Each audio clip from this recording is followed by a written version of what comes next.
Moikka! Mä oon Koskiahon Roosa. Ja mä oon Kitula Mira. Ja tosin 3. vuoden sosionomiopiskelijoita ollaan ja nyt ollaan tekemässä sitten tosin opinnäytetyötä SEAMKin opiskelijoiden psyykkisestä hyvinvoinnista ja sen tukemisesta. Ja konkreettisen opinnäytetyön tuotoksena me haastattelemme tänään opintopsykologi Anne-Mari Maunumaata ja korkeakoulupastori Aila Jaakkolaa. Paljon tervetuloa. Kiitos. Kiitos. Hei Roosa ja hei Mira. Lähdimme tekemään opinnäytetyötä tästä aiheesta siitä syystä, että meidän koulukollegat, eli opiskelijakollegat tuolta joen toiselta puolelta, niin sanoittivat sitä, että uuvutaan jo ennen kuin päästään edes niin kuin työelämään. Ja selkeästi opiskelu kuormittaa tosi paljon. Ja sitten siihen monesti on kaikkea muutakin elämän osa-aluetta osallisena siinä elämässä sillä hetkellä. Niin siitä lähti sitten oikeastaan tämä meidän innostus tästä aiheesta, että hetkonen, että voisiko tätä vähän tutkia nyt sitten tarkemmin. Joo, etenkin kottia, mikä on toi korkeakouluopiskelijoiden terveys- ja hyvinvointitutkimus vuosilta 2016-2021, niin siihen perehdyttiin itse asiassa suurimmaksi osin. Ja sieltä tuli kyllä aika huolestuttavia ilmiöitä esiin, että suhteellisesti voidaan todeta, että on menty huonompaan suuntaan, mitä tulee ammattikorkeakouluopiskelijoiden psyykkiseen hyvinvointiin. Ja sitten meillä oikeastaan lähti se ajatus siitä, että kuinka paljon oikeastaan opiskelijat tietää niin kuin nimenomaan psyykkisen hyvinvoinnin niin kuin tukemisesta. Että tokihan me kaikki tiedetään, että pitäisi syödä hyvin ja liikkua ja nukkua, nämä perinteinen kolmio, mutta että mitä sitten oikeastaan tiedetään niin kuin sen muun niin kuin hyvinvoinnin ylläpitämisestä sitten siinä niin kuin psyykkisessä hyvinvoinnissa. Että sehän on kuitenkin paljon kaikkea muutakin kuin vaan se hyvin syöminen ja nukkuminen ja liikkuminen. Ja juuri se, että se on eri ihmisille eri asioita, että miten löytää ne asiat juuri yksilöllisesti. Ja tätä me haluttiin tosi lähteä sitten tällä meidän opinnäytetyöllä vähän kartoittamaan, että paljonko ja mitä tietoutta opiskelijalla on ja paljonko heillä on tätä tietoutta ja minkälaista tietoutta he haluaisivat saada niin kuin lisää niin kuin tukemaan nimenomaan tätä heidän omaa jaksamistaan niin kuin koulumaailmassa. Ja että oltaisiin vielä niin kuin hyvin energisiä sitten kun valmistutaan ja lähdetään sinne työelämään ja oravan pyörään, niin olisi sitten sitä energiaa siinä kohtaa vielä antaa, eikä niin, että sitten olisi jo ihan loppu siinä vaiheessa. Ja sillä haluttiin sitten lähteä tätä meidän opinnäytetyötä tekemään. Ja me tosin tehtiin sitten tämän perusteella kyselyä, jossa vähän kartoitettiin tätä tietoutta, että mitä opiskelijat haluaisi ja minkälaista tietoutta he haluaisi. Ja meidän kyselyyn vastasi 131 SEAMKin opiskelijaa. Aika hyvin saatiin niin kuin yli alojen ympäriinsä. Otanta oli hyvä. Jopa 78,6% koki ajankohtaiseksi aiheeksi tämän psyykkisen hyvinvoinnin. Ja 76,3% halusi lisää tietoutta aiheesta niin kuin näistä vastanneista. Se oli musta aika hyvä prosenttimäärä. Kyllä. Ja tietoutta haluttiin nimenomaan digitaalisessa muodossa, jotta se saavutettavuus olisi paras mahdollinen. Ja opiskelijoiden toive oli nimenomaan se, että sitä voisi katsoa milloin vain, esimerkiksi kotona, että se tieto olisi saavutettavissa myös kotioloissa. Joo, ja siitä tuumasta toimeen sitten todettiin, että tehän olette kuin nenäpäähän tähän meidän haastatteluun ja halutaan tosin tuoda tietoutta tällä videolla ja toivotaan, että kyllä, rautaisia hyvinvoinnin ammattilaisia. Kyllä. Ja siitä päästäänkin sitten itse aiheeseen ja kertokaa vähän teidän työkuvasta. Mitä te teette? Mitä mä teen työkseni, niin usein kerron, että mä istun ja kuuntelen päävinossa ihmisten murheita tai iloja tai niitä, mitä milloinkin on ajankohtaisia asioita. Mutta se on vaan niin yksi osa mun työtä. Mä pyrin siihen, että mä voin olla kulkemassa opiskelijan tai meidän henkilökunnan edustajan rinnalla sen matkan, mitä hän tarvii. Ja joskus se on sitä, että kuuntelen murheita, toisinaan se on sitä työohjausta tai ryhmäytystä tai tiimityöskentelyä, mitä milloinkin. Mutta tavoitteena on vastata niihin tarpeisiin, mitä sitten kulloinkin on. Joskus ne on sitä kuuntelua ja joskus sitten tehdä jotain muuta. Tänään esimerkiksi on ohjelmassa koirakävely. No, oi. Hyvin monipuolista. Ja sitten yhdessä tehdään töitä kyllä sen, niin kuin, että saadaan sitä hyvinvointia tuonne rakenteisiin, että se ei ole pelkästään, että mitä me tehdään, koko se tekee. Kyllä. Joo. Ja se hyvinvointi on kaikkien asia, siis opiskelijan hyvinvointi ja tämän talon hyvinvointi. Eli joka ikinen ihminen, joka täällä talossa on, niin osallistuu siihen hyvinvointiin. Sitten on erikseen meitä, jotka toimii sen parissa niin kuin päätoimisesti. Ja tässä talossa me 2. Ja sitten lisäksi meidän kanssa on ammatilliset erityisopettajat Päivi Uitti ja Pia-Mari Riihilahti. Ja Uitin Päivi on lisäksi NEPSY-valmentaja, eli tämmöiset neuropsykiatrian valmentaja, eli sitten jos on keskittymisen hankaluutta, vaikka Touretten syndrooma tai jotain muuta, mistä hänellä on sitten erityisosaamista ja hän voi yksilöohjata myös ihmisiä. Pia-Mari huolehtii lukivaikeustutkimuksesta ja he tekevät myös molemmat näitä lukiseuroja. Ja sitten myös tämmöistä niin kuin yksilöohjausta molemmat. Ja Pia-Marilla on sitten nämä opinnäytetyöpajat ja kaikkea mahdollista. Ja sitten me ollaan yhdessä opinnot-ohjauksen klinikalla. Eli jos lähtee tästä omasta työstä niin kuin tästä yhteisnäkökulmasta. Eli tätä työtä ei tehdä yksin. Opintopsykologin työtä tai korkeakoulupastorin työtä ei tehdä yksin täällä. Sitten opintopsykologin työhön kuuluu tietysti tämä psykologian kentän niin kuin, tulee sieltä tietämyspuolelta. Ja se sisältää käytännössä tätä organisaatiotason työtä, sitten opiskelijoiden kanssa yksilötapaamisia ja ryhmäkohtaamisia. Ja sitten se voi olla hyvin monenlaista, ne sisällöt on valtavan laajat. Että yksilötapaamisella on koko elämän kirjo. Ja sitten jos ryhmistä mainitsee, Aila vetää sururyhmiä esimerkiksi. Ja sitten mä vedän Pia-Marin kanssa ajankäytön ryhmää. Ja sitten aina mitä keksitään, niin kuin se vaihtelee. Vuorovaikutusteemalta ja välillä sitten jotain muuta. Joo, se vaihtelee. Niin tällä hetkellä on niin kuin ehkä nämä käynnissä. Ja sitten yritetään kuunnella niitä opiskelijoita, että mitä toivotaan ja mitä halutaan sen mukaan toimia. Myös ja sitten Samon kanssa tehdään tiivistä yhteistyötä. Ja tuutoreiden kanssa. Kyllä. Ja YTHS:n kanssa. Moniammatillista yhteistyötä on Kyllä. paljon. Kyllä. Ja sitä verkostoa. Kyllä. Että mietitään yhdessä sitä hyvinvointia, se on niin kuin monen työntekijän asia. Ja sitten tietenkin meidän esihenkilö Vasikka-nimen Tuija, joka vastaa tästä hyvinvoinnista täällä hänen kanssaan. Isoja linjoja. Ja opettaja ja ryhmäohjaajat, että tämä on niinku... Ja viestintä ja markkinointi. Niin. Kaikki. Mutta että se on laaja niin kuin tavallaan se kenttä. Sitten jos puhutaan sitten ihan tästä omasta työstä ja opintopsykologin työstä, niin sitten tietysti tänne kuuluu myös nämä paitsi ihmisen psyykkeen asiat, niin sitten myös tämmöisen, tai no siellähän on psyykkässä myös se kognitiivinen puolella nämä oppimiseen liittyvät asiat, mutta sitten meillä on tosi hyvä osaaminen täällä talossa ammatillisilla erityisopettajilla, jotka on ollut jo ennen tätä työtä. Tämä työ on ollut tässä talossa 4 vuotta. Että sitten yhdessä niitä katsellen. Joo. Ja että valtaosa meidän opiskelijoista voi ihan ok hyvin, mutta että sitten on niitä, jotka tarvii vähän tuuppausta tai rinnalla kulkijaa ja sitä varten me sitten ollaan täällä. Kyllä. Paljon on, niin kuin tuossa just kerroitte, että tosi hieno moniammatillinen työryhmä on olemassa, mutta mitä ajattelette nimenomaan tätä meidän opparin aihetta, tätä psyykkisen kuormittuvuuden määrää, mikä tuli kuitenkin ilmi opiskelijoiden keskuudessa, niin miten tämä meidän opinnäytetyön aihe, niin miten koette, että se näkyy teidän työssä? Nykypäivänä on jotenkin valtavat odotukset ja valtavat vaatimukset opiskelijoilla ja sen vuoksi sitten pitää tehdä töitä ja pitää olla tietynlainen tai niitä suorituspaineita on valtavasti.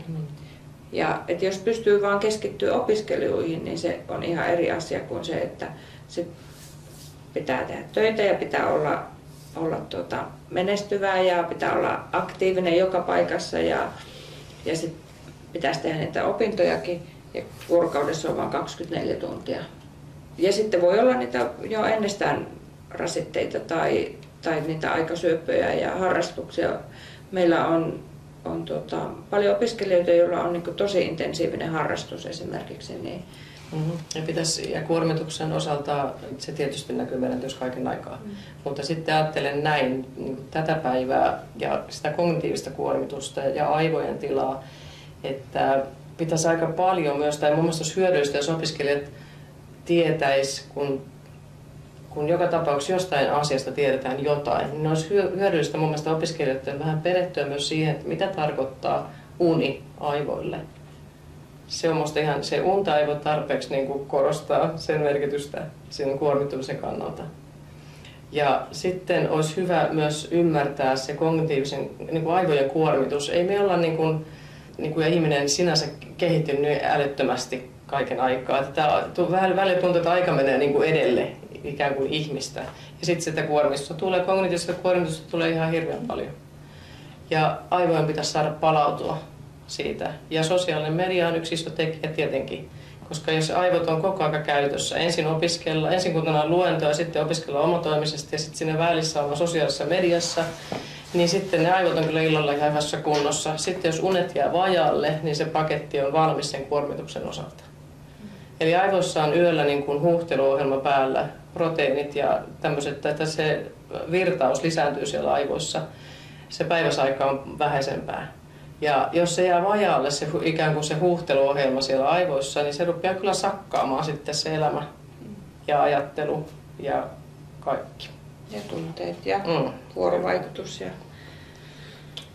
Eli yhden unilääkärin ohje oli, että nukkukaa enemmän, niin se on kyllä semmoinen, että jos ei tästä videosta mitään muuta jää, niin terveisiä. Niin, nukkukaa enemmän. Nukkukaa enemmän. Joo, ja sitten se semmoinen mantra, jota hoitaa, niin on sitten tietysti nuorena jaksaa.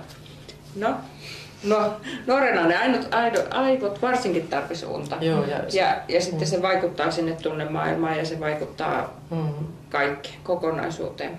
Et siinä mielessä se ei ole yhtään huono ohje, että nukkukaa enemmän. Joo, kyllä niin kuin allekirjoitan tämän, että kyllä sen huomaa heti, jos uni jää niin kuin vajaaksi.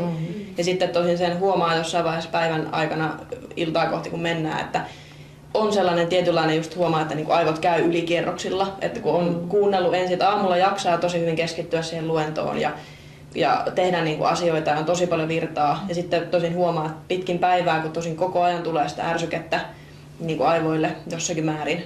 Ja sitten tulee katsottua sitä puhelinta ja olevinaan ajatuksena on itselläkin, että no tää on mun omaa aikaa, kun mä selaan tätä TikTokia tässä. Mutta sitten tajuamatta ollenkaan, että mä kuitenkin kuormitan jatkuvasti siinäkin sitä aivokapasiteettia. Niin kyllä sen jossain kohtaa sen aina itsekin havahtuu siihen, että on semmoinen jatkuva niinku hälinä aivoissa ja huomaa, että no nyt se ei kerkeä niinku käsittelemään kaikkea sitä, mitä niinku on nyt taas tullut. Joo, ja miten paljon se on itsekin huomannut opintojen aikana, että miten paljon unen laatu vaikuttaa semmoiseen itseohjautuvuuteen, että miten sä pystyt pitämään sen oman arjen struktuurin ja ylipäätään niinku palikat kasassa niin sanotusti, että sillä on iso merkitys. Kyllä, ja nyt kun sanot tuon itseohjautuvuuden, niin sitten jos ajatellaan näin, että ihminen ohjaa itseään, niin miksi me emme ohjaisi itseämme niin, että me huolehditaan palautumisesta? Että miksi ei pysähtyä sen äärelle, että huolehtii palautumisesta? Ja se voi olla monenlaista. Esimerkiksi kun se aivotutkija sanoi, että kun on työpöytä, niin puhelimet kannattaisi olla pois näkyvistä, että jos se voi häiritä sitä keskittymistä. Pelkkä se, että se puhelin on siinä. Saatiin, että sen ottaa välillä. Ihan ne voi olla tosi pieniä, merkittäviä asioita. Ja moni viisas sanoo myös siitä, että tämmöinen tylsyys on tervettä aivoille. Että pitää hakeutua niihin tylsiin hetkiin, että aivot saa levätä. Ja sitten luonnon merkityksestä ei voi niin liikaa puhua. Että se, että näkee vihreitä ja saa vaikka halailla niitä puita tai vaan niin katsella virtaavaa vettä. Niin. Tulee kaikkea sanontoja, ihmisten sanontoja tänne mieleen. Niin yksi psykologi sanoi joskus, että pitää olla sellaista aikaa, että voi katsoa, kun heinä heiluu. Eli aivot saa niin kuin heinä heiluu. Ei tapahdu muuta. Niin. Tai nuotiolla tuli rätisee. Keskittyä siihen hetkeen vaan, niin muuta. Joo, mä itse asiassa jossain kerran kokeillut kanssa sitä. Mä muistan mistä jostakin joku tutkimus se oli, jonka mä luin ja sitten ihan mielenkiintoista menin kokeilemaan, että menin tosi metsään ja keskityin yhteen pieneen kiveen. Tuijotin sitä pientä kiveä ajattelematta yhtään mitään, mutta tutkin sitä, että katsoin, minkälainen pinta siinä on ja minkälaisia värejä. Ja oikein siis keskittymällä keskityin siihen, minkä näköinen se kivi on. Ja sitä kesti se muutama minuutti sen verran, mitä siinä nyt kerkisi sitä kiveä tutkimaan. Ja sitten sen jälkeen siitä lähdin takaisin kävelemään kotia päin, niin kyllä se niin kuin huomasi sitten illalla, kun palasi koulutehtävien ääreen siinä sen jälkeen, niin oli niin kuin jotenkin ihan eri tavalla nollautunut. Että kyllä se niin kuin kaikille tekisi ihan hyvää välillä käydä katsomassa sitä kiveä siellä metsässä tai sitä kaarnaa. Tai... Joo, ja siitä ei tarvitse myöskään tulla semmoista niin kuin ismiä tai tällaista, että taas pitää mennä jollekin kurssille, missä pitää oppia olemaan hiljaa. Tai että entäs jos vaan vähän hellittää? Entäs jos vaan vähän istahtaa? Sen ei tarvitse olla niin mitään ihmeellistä tai sellaista, että pitää katsoa Instassa ohjeita sitten, että kuinka olla luonnollisesti jossain. Että se, niin kuin, se voisi vaan niin kuin vähän ehkä kuunnella, että missä itse menee ja pikkusen sitä tunne-elämäänsä kuunnella, että miltä musta tuntuu. Että siihen kykenee kaikki. Se on niin kuin meissä sisäänrakennettu kuitenkin, ajattelen näin. Joo, ja sanotaan, että itsellä ehkä hyvin selkeä monesti sanoo, että nyt tarvitsee laittaa aivot narikkaa. Niin mun mielestä se on ihan, ehkä sillä on montakin merkitystä sillä sanonnalla, mutta itse jotenkin ajattelin, että se on vähän sitä, että lyödään ne aivot niin kuin johonkin hetkeksi lepäämään ja tehdään jotakin sellaista, missä ei niin kuin tarvita sitä aivotyöskentelyä. Se voisi olla aika hurjan näköinen narikka ja haluaisi sinne töihin. Aivot tähän. Niin. Sitten meillä käy tuolla meidän tekemässä kyselyssä SEAMKin opiskelijoille ilmi, että 64% kaipaisi lisää tosiaan tietoutta SEAMKin hyvinvointipalveluista, mitkä tukisivat sitä omaa hyvinvointia opinnoissa. Niin osaatteko tästä kertoa enemmän? Että kerroittekin tosi hienosti jo teidän työstä ja teidän siitä, teillä on iso verkosto, hyvä moniammatillinen työryhmä, mutta onko mitään muuta asiaan liittyen? Tai tuleeko mieleen jotain, mitä vielä kaivattaisiin lisää? Kuulen sulta vähän 2 kysymystä. Tavallaan ensin tämä, että kuinka me informoimme itsestämme. Joo, ja sitten tämä ehkä niin juuri sitä, kehittämisen mistä, puoli. Joo. Kyllä. Jos mennään ensin se viestintäpuoli, niin sitä se on tosi tuttua, ei yllätä yhtään toi tulos. Ja sen kanssa tehdään ihan jatkuvasti, niin kuin mietitään sitä, että meidän työhön kuuluu kehittäminen niin kuin kaikissa, missä me sitä huomaamme. Me tehdään Samon kanssa viestintäyhteistyötä. Meillä on ollut Tuuro käytössä, meillä on ollut sähköposti käytössä, ilmoitustalot käytössä, kaikki mahdollinen. Ja koko ajan mietitään, että mistä se menee. Ja sitten me kuljetaan pitämässä infotilaisuuksia. Eli sitä viestintää on paljon. Yksi, minkä takia saattaa mennä ohi se asia, ja tämä esimerkiksi oli yksi kehitysasia, mikä tehtiin nyt, että kun me kierretään uusille opiskelijoille kertomassa itsestämme, me niin kuin näytetään naama kaikille, pyritään näyttämään. Ja kerrotaan, mitä me tehdään. No sitten siinä huomattiin semmoinen ongelma, että okei, sitä infoa tulee siinä alussa niin paljon, että se menee niin kuin ohi tavallaan tämä. Jolloin me siirrettiin myöhemmälle niitä infoja. Ja kokeillaan, että jos se auttaisi vähän siihen, että me käydään vaikka lokakuulla, niin sitten olisiko jo vähän tasaantunut ja ne alkukuviot siitä, että on löydetty, että missä on ruokalat ja missä on minkäkin, ja sitten pystyy ehkä ottamaan paremmin sitä tietoa vasta. Esimerkkinä nyt tämmöinen. Mutta sitten siinä on se ongelma, että osa opiskelija kokee, että tämä ei ole pakollinen luento, en tule. Ja sitten se info jää heidän kohdaltaan kokematta. He ei saa sitä tietoa, että mitä palveluja meillä on. Ja yksi on se, vai pitikö sun sanoa? Niin, että siinä on niinku tavallaan, että tarjotaan, mutta sitten opiskelija ei ota vastaan. Joo. Kun saattaa olla, että nukuttaa tai jotain muuta. Niin, kyllä. Ja sitten se, kenellä on siinä kohtaa tarve ja kuulee sen viestin, niin ehkä saa sen. Mutta sitten jos tarve tulee vasta myöhemmin, niin voi olla, että se on mennyt ohi, jos ei sitä ole siinä kohdassa. Et se on toi on todella monisäikeinen ja meille hirveän tuttu asia tämä. Joo. Että ei uutta auringon alla tässä kohtaa, että on jatkuvan työn ja kehittämisen alla tämä juttu. Samon kanssa on erinomaista yhteistyötä tässä. Joo. Mutta kyllä sitten mä ajattelen, että vähän tätä informaatiota on myös se, että meillä on uudet hupparit, jossa sun lukee takana, että Opsu ja mulla lukee, että pappi, että me myös liikutaan käytävillä ja Erkoilla näkyy, että Erkka. No niin, eli huppareista tunnistaa. Että me liikutaan kampuksella käytävillä ja sillä väitän ainakin, että osa on myös sen vuoksi ottaneet hihasta kiinni. Joo, ja ne opiskelijat on toivonut sitä myös, että näyttäisi tai hengattaisi jossakin. Että onko teillä hyviä ideoita tullut tuon tutkimuksen aikana? Niin ja se piti sanoa, että ensinnäkin, että kiva, että te olette tehneet tästä teemasta. Niin. Ja unohtu sanoa. Ja sitten pitää sanoa myös se, että on tulossa myös nettisivuille uudistusta. Joo, ja se on yksi, mikä on se kehittäminen. Toivotaan, että pian myös näkyy. Hyvinvoinnin chatbottia. Niin, se idea on tullut opiskelijoilta. Joo. Se on tullut opiskelijoilta ja pyritään siihen, että me saataisiin opiskelijoilta sitä tietoa. Just näin. Mielellään kuullaan myös sitä informaatiota, että miten voidaan kehittää. Mutta sulla oli toinen kysymys, oli tämä info ja sitten oli tämä kehittäminen. No, tästä tuli tätä kehittämisjuttuakin nyt jo sitten jotakin, mutta se kuuluisi meidän työhön. Joo. Ja sitä tehdään. Niin onko etenkin joku semmoinen yksi teema tai joku, mikä nousee erityisesti esille vaikka tällä hetkellä, mikä on ajankohtainen aihe? Vaikka uudistuksia on tulossa, mutta onko jotain vielä, mihin pitäisi enemmän? No, tällä hetkellä on se työn alla erityisesti nämä nettisivut. Joo. Nettisivut ja siihen, että onko jotain tulossa, niin ihan varmasti on, mutta me emme tiedä vielä ensi vuodesta, mitä pitää kehittää. Eli se tulee aina niin kuin sen työn myötä ja ne nousee sieltä joko opiskelijoilta tai meidän havainnoista, että hetkinen, tämä ei niin kuin nyt. Ja sitten se, mikä on ollut semmoinen iso kehittämisen asia, mistä halutaan pitää kiinni ja vaalia, on ollut nämä opinnotannoksen klinikat. Että se on tosi toimiva konsepti, opiskelijat on ottanut sen omakseensa ja ne on joka perjantai. Ja sitä on laajennettu tässä, niin kun, että sinne on tullut nyt, siellä oli aluksi ammatilliset erityisopettajat ja me 2. Ja diakoniatyöntekijä. Oliko hän heti alusta?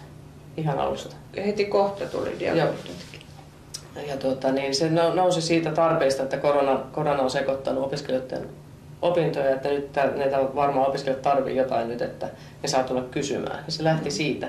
Ja se on ollut nyt jo useamman vuoden toiminnassa ja se on laajentunut niin, että siellä on Kelan työntekijä, yhteisön terveydenhoitaja myös joka toinen viikko vuorottelevat.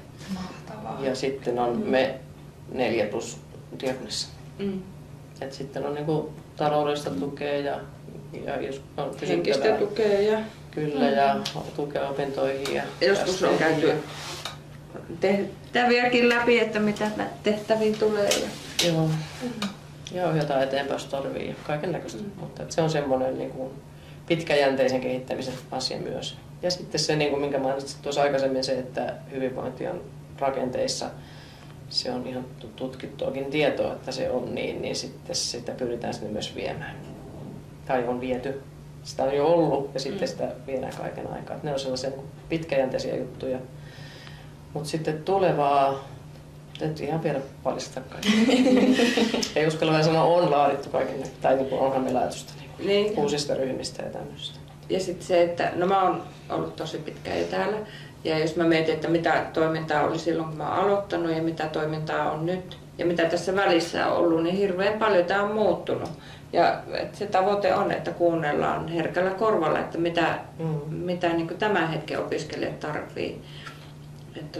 Ne mitä silloin oli, kun mä aloitin, niin heillä oli toisenlaiset tarpeet ja silloin on tavoite, että pyritään vastaamaan tarpeeseen eikä siihen, että no näin on aina ennenkin tehty. Meillä on pakko pitää tämä.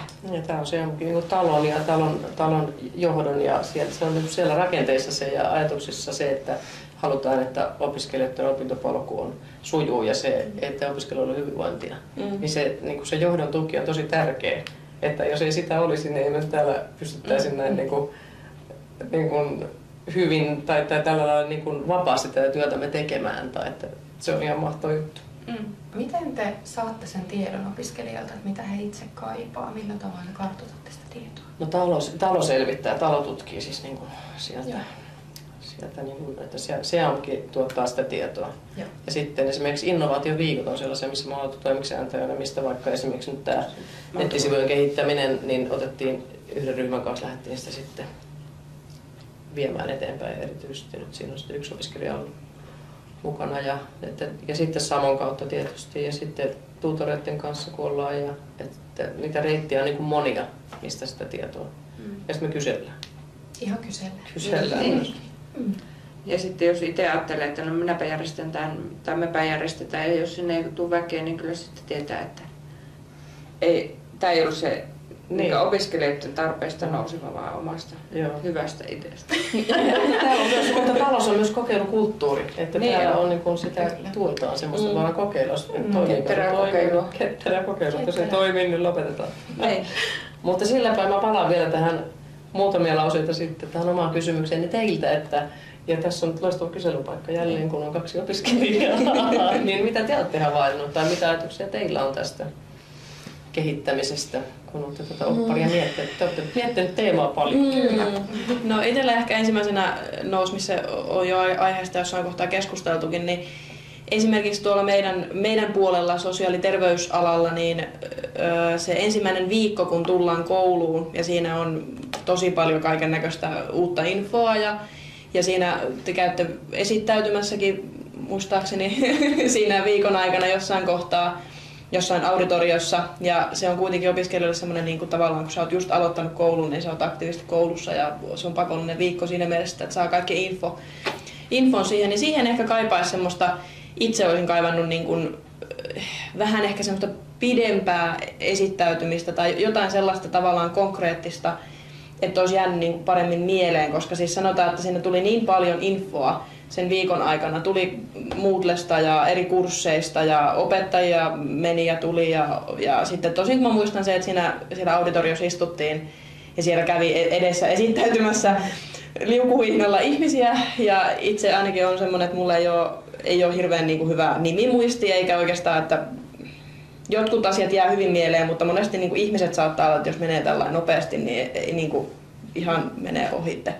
Niin ehkä siihen olisi kaivannut sellaista, että sitten tavallaan se oli niin nopea infopläjäys se eka viikko, että sitten siihen olisi niin kuin kaivannut tosin jotain sellaista niin kuin vähän konkreettisempaa, pidempää, niin kuin, että olisi jäänyt niin kuin mieleen paremmin. Koska siinä tulee sitten niin paljon, että siinä käytetään tosi paljon sitä aikaa siihen semmoiseen niin kuin järjestelmien opettelemiseen ja siihen tavallaan siihen semmoiseen, että päästään siinä opiskelussa itsessään alkuun. Ja sitten siinä käy just niin kuin sä mainittit jossain vaiheessa sitä, että sit jos se tarve ei olekaan siinä kohtaa ja se tulee myöhemmin, niin sitten tavallaan se, että olisi ehkä helpompi hakeutua tai etsiä sitä palvelua, jos sulla olisi paremmassa muistissa se jotenkin olisi jäänyt niin kuin semmoinen muistikuva, koska se itse täytyy kyllä myöntää, että mulla ei ole mitään muistikuvaa enää ekasta viikosta siitä, kun olette käyneet esittäytymässä. Joo, silloin oli vielä, että esittäydyitte siinä heti ensimmäisen viikon aikana, niin se oli kyllä, täytyy myöntää myös, että se oli tosi hektinen viikko, että ei siinä paljon tosiaan muuta kuin opeteltu, vaan tietojärjestelmällisiä asioita ja yritettiin vaan päästä alkuun. Niin ja yritettiin niin opetella se, että muistaa, että kuka se opettaja on, jolta pitää mennä kysymään niin jotain asioita. Niin. Ja ajattelette siitä, mistä tuossa oli aiemmin puhetta, siitä, että se olisi vaikka lokakuulla tai myöhemmin? Itse ajattelen, että se on tosi hyvä ajatus, että ehkä just kun sä otit puheeksi Aila sen, että se on kuitenkin toisaalta se on niin kuin valinnainen, että itse pitäisi sitä ehkä ihan järkevänä, että se olisi vaikka osa jotain kurssia, sellaista kurssia, mikä olisi kaikille, niin ehkä vaikka ihminen kokee tai opiskelija kokee, että ei tarvitse tällaista, mutta se, että se voi tulla vastaan sit jossain kohtaa, niin että se olisi siellä mielessä olemassa. Ja sitä yritetään muistuttaa aika usein myös sitä, että vaikka itse ei tarvitse, mutta näkee, että kaveri tarvitsee, niin että se, että on tieto, että hei, meillä on olemassa tämmöisiä tukityyppejä, niin että voi sille kaverille sanoa, että hei, onko ajatellut? Ja toki myös se, että kuka meille tulee, niin tulee vapaaehtoisesti, että sekin on aikuisella ihmisellä on vapaus valita, että hakeutuuko avun tai tuen piiriin vai ei. Kyllä. Joskus se saattaa kaivata se opiskelijakaveri vaikka jotain rohkaisua, Niin. että ei ole yksin ja saat ehkä pienen rohkaisun. On joskus sillä, että kaverin kanssa tulee. Tai että kaveri on vähän tuuvallinen. Niin. Ystävällinen. Tulin sen vuoksi, että opiskelukaveri sanoi, että sun pitää tulla. Mutta se on ihan hyvä. Ja siinä mielessä niin on hyvä, että kyllä me ollaan nyt pyydettykin, että meidän infot olisi sitten vähän myöhemmin. Joo, ei ehkä niinku ihan siihen ekaan viikkoon, mutta sitten kuitenkin tavallaan aika hyvä se olisi olla siinä niinku heti alkuun niin sanotusti, että siinä on vielä kuitenkin olla niin innoissaan opiskelun suhteen, että siinä on korvat ja silmät on niinku hyvin vahvasti auki ja jää niinku mieleen. Mutta tosin se eka viikko mä muistan, että se oli tosi, ja oikeastaan ne meni pari viikkoa meni semmoisessa, että sitten vaan opetteli kaikkea ja kurssit pamahti päälle ja sitten siinä yritti etsiä sitä tasapainoa siihen koulunkäyntiin. Ja iso joukko opiskelijoita on niitä, jotka ei tarvitse meidän apua tai meidän tukea. Mutta jos sattuu tarvimaan, niin on hyvä tietää, että me ollaan olemassa. Joo, se yhteisvastuu, mistä tuossa puhuttiin, on tosi tärkeä se vastuu jotenkin myös, että jokainen vastaa tietenkin itsestään, mutta se, että me huolehditaan toisesta, sehän on myös rakkautta. Niin. Jaetaan rakkautta. Sitä enemmän. Ne. No toitahan me hyvinkin paljon käytiin jo läpi, että mitä palveluita opiskeluhyvinvoinnin kannalta SEAMKissa on. Ja tosiaan vähän kartoitettiin jo sitäkin, että mitä olisi kehitettävää, mutta näettekö jotakin palveluita, mitä pitäisi saada niin kuin uutta tai olisi tarvetta niin kuin saada SEAMKille hyvinvoinnin pariin vielä? No kuraattorihan meillä oli, ja en tiedä tulevaisuuden näkymiä, että onko kuraattoria tulossa takaisin jossain vaiheessa, mutta niin kuin näin esimerkkinä, että onko jotakin sellaista, näkyykö teillä työssä, että nyt kaivattaisiin jotain ammattialaa tai osaamisalaa johonkin lisää? Nämä asiat on sellaisia, että tännehän uppoaisi niin kuin väkeä. Että täällä voisi olla vaikka, jos ajatellaan että mitoitusta, niin täällä voisi olla vaikka pari täyspäiväistä opintopsykologiaa plus kuraattori plus korkein, mutta kaikilla olisi töitä. Et se ei ole niinku, mutta sitten se on tavallaan se, niinku ne realiteetit myös, että ja mitkä raamit on ja mitkä resurssit, mitä pystytään ja tämä päivänä tiedämme minkälaista se puoli on. Niin sitten jotenkin ajattelen myös, että se meidän homma tällä hetkellä on myös niinku miettiä sitä, että miten me saadaan parhaiten nyt tällä panostuksella, mikä on, niin, ja esimerkiksi se talohan on panostanut nyt paljon, että se on perustanut esimerkiksi tämmöisen työn. Eli se on ihan viime vuosien panostus tämä. Että miten me saadaan tällä meidän verkostolla ja tällä meidän työllä ja ketä täällä nyt sitä tekee erityisopettajat ja samoja opot ja kaikki. Että olemassa olevilla resursseilla. Niin, että miten me saadaan parhaiten niin kuin se tuki opiskelijoille. Ja sitten on ohjaamoa ja sitten meillähän on niin kuin kaikki verkostot käytettävissä, mitä me keksitään. On digitaalisia palveluita, on tätä live-porukkaa ja Moni-info-ohjaamo, YTHS, NYT ry, mielenterveystalo, että on niin kuin kaikkea mahdollista vaan nyt kehiin. Mä en osaa sillä sanoa, että kun resurssit on mitä on ja seinät tulee vastaan siinä mielessä, että niin ihan mahdottomasti ei voi laajentuakaan. Tai aina voi, jos on rahaa. Niin, vaikea sanoa. Matematiikan lukupiiri tai... Niin joo. Jos osaisin matikkaa niin tosi hyvin, niin heti huomenna rupaisin pitämään semmoista matikkaa. Se voisi olla joku tämmöinen. Sitten aina, se ollaan myös mun mielestä jotenkin tässä myös opittu yhdessä tekijän, että pitää olla kohtuullinen määrä. Siis että niin, kyllä. Ei voi myöskään juosta ja lapioida niin kuin hullua vauhtia. Täytyy olla sellainen kohtuus ja sellainen rauha ja kuuntelu siinä hommassa. Ja harkinta, mitä tehdään. Ja mä ajattelen niin, että tärkeää, siis ylipäätään yhteiskunnassa ja elämässä on tärkeää oppia näkemään sillai, just nämä verkostot. Että mun ei tarvitse osata kaikkea ja mun ei tarvitse tietääkään kaikkea, vaikka mielellä olisin kaikkien alojen asiantuntija. Mutta se paras tieto mikä on, niin on se, että mä tarvitsen apua tai mä tarvitsen muita ihmisiä. Koska me tarvitaan aina muita ihmisiä. Joo. Yksi ei pärjää. Joo, ja sitten just se siinä, että mitä me tarvitaan tänne koululle lisää, niin ehkä on just se, että itse oppii sen, että hei, että tiedän, että on olemassa ohjaamo tai että on olemassa näitä eri toimijoita jo täällä ihan lähellä, joiden kanssa voi sitten tehdä yhteistyötä. Ja sen tiedon hyödyntäminen, mitä itse kukin tietää täällä. Että... Kyllä. Niin, ja kun meiltä esimerkiksi pyydettiin rentoutusta, niin silloin kaupungin nuorisotyöstä saatiin erityisnuorisotyöstä, että pitää vaan tietää, että mistä hakee sitä. Ihan totta. Sekin on iso ja tosi tarpeellinen tieto, että mistä sinä haet sitä, mitä tarvitaan. Kyllä, tämä yksi meidän työn osa on myös se ja sellainen eteenpäin ohjaaminen tai niin kuin sellainen, että mistä saa sitä apua. Että silläkin lailla meillä on hyvä olla kartalla tästä niin kuin ympäröivästä verkostosta ja kolmansesta sektorista ja niin edelleen. No teiltä ei työnsarka lopu. Ei, se ei kyllä. Niin. Onneksi ei lopu, koska tämä on niin mukavaa. Sikäli hyvä. Täällä olisi vielä opiskelijat esittäneet sellaisen toiveen, että olisiko teillä konkreettisia jotain menetelmiä kotiin tehtäviksi, jolla pystyisi jollain tavalla tukemaan sitä omaa psyykkistä hyvinvointia. Joo, kun tosiaan meidän kyselyn perusteella kysyttiin siellä, että minkä kaivattaisiin sitä tosin tietoutta, niin 84% halusi tietoutta tukemaan nimenomaan sitä omaa jaksamista. Ja me oltiin sinne niin kuin listattu kyselyyn, että esimerkiksi niin kuin pelkotiloihin tai ahdistukseen tai ylivireyteen justiin tai väsymykseen. Ja niin 84 tosin halusi sitä tietoutta ja sitten 66% halusi sitä tietoa nimenomaan niin kuin kotiin tehtävistä harjoitteista. Että siellä oli meillä vaihtoehtoina, tosin oli podcastia ja kaikenlaista luennoista ja asiantuntijajutuista ja muista lähtien, mutta että nimenomaan kotiin porukka halusi sitä tietoa, että voi katsoa videon ja sitten tehdä kotona niitä juttuja. Et just tässä oli siitä nukkumisesta ja se on aivan älyttömän hyvää tietoa. Mun mielestä oli kyllä tämä, että ne aivot tarvii sitä lepoa. Niin että se nukkuminen on paljon muutakin kuin pelkästään sitä nukkumista.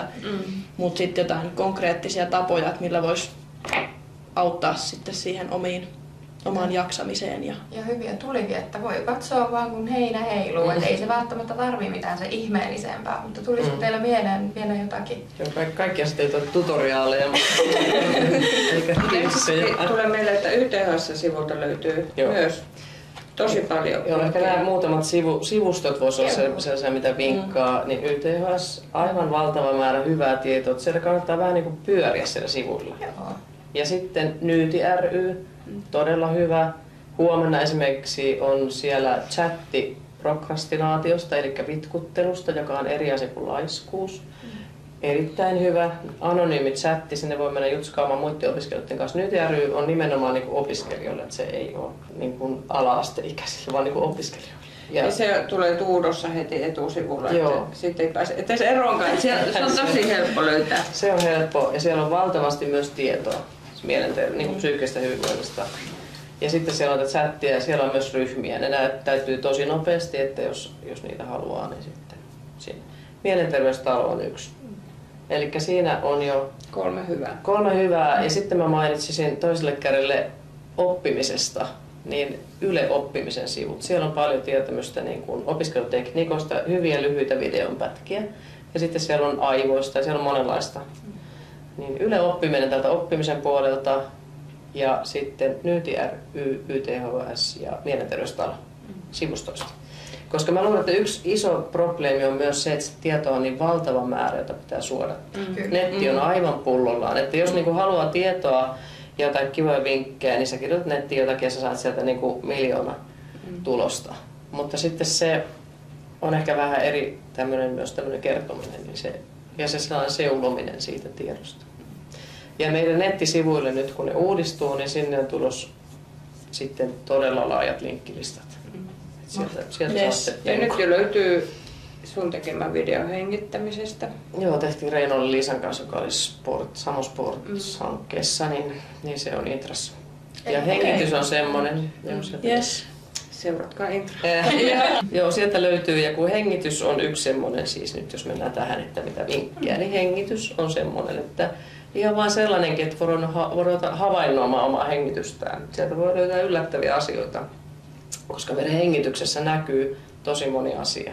Jos ajattelee meidän puhetta, niin mehän saatetaan kysyä, että kuinka happi kulkee tai se on ihan todellinen, niin kuin itse asiassa se osuu aika ytimiin. Et sitten kun meitä stressaa tai on niin kuin painetta elämässä, hengitys voi nousta tänne niin kuin aika pois sieltä kotoaan pallean seudulta ja voi nousta tänne rintakehään ja sitten voi että hartiat jännittyy ja sitten se elämä on aika ja ääni narisee. Eli se semmoinen niin kuin ihan vaan vaikka päivän mittaan, jos hoksaa, että okei, nyt mä pidätän hengitystä vaikka, niin semmoinen, että puhaltaa pihalle päin ja tiputtaa, niin kuin lösähtää. Ei tarvitse kummempaa. Jos huomaa päivän mittaan jännittävänsä, pidättävänsä hengitystä, niin tekee vastaliikkeen. Eli laskee hartiat ja lösäyttää siis niin kuin maahan esiin. Ihana, pulleavat se sieltä esille ja huokasee. Jatkaa. Siihen menee noin 3 sekuntia. Se on enemmän tämmöinen ajattelun asia, että kuinka muistaa tai kuinka havainnoi. Ja sitten tyypillistä on opiskelijoilla se stressaaminen ja myöskin tämä, mitä mainitsit, sitä ylivireyttä. Ja siellähän on sitten menossa mukana vaagushermo, joka lähtee aivoista ja menee vatsaan, meidän pisin hermo. Ja sehän se mielenkiintoinen on, että jos nyt on lukuvinkki, niin lukekaapas vähän vaagushermosta, että mitä se tekee. Ja sitten se vaagushermoston aktivointi, eli kansankielessä sitten, että kuinka me rauhoitetaan itseämme. Niin niitä keinoja on sitten monia.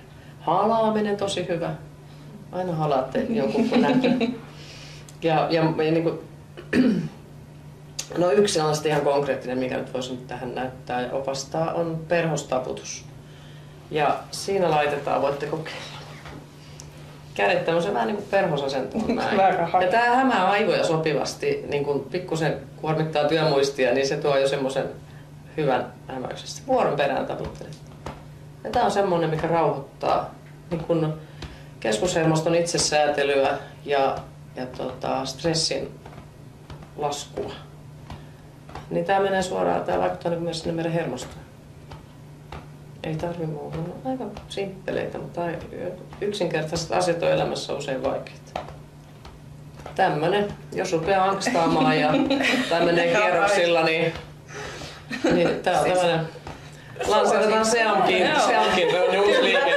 Kaikki taputtelee tuolla itse.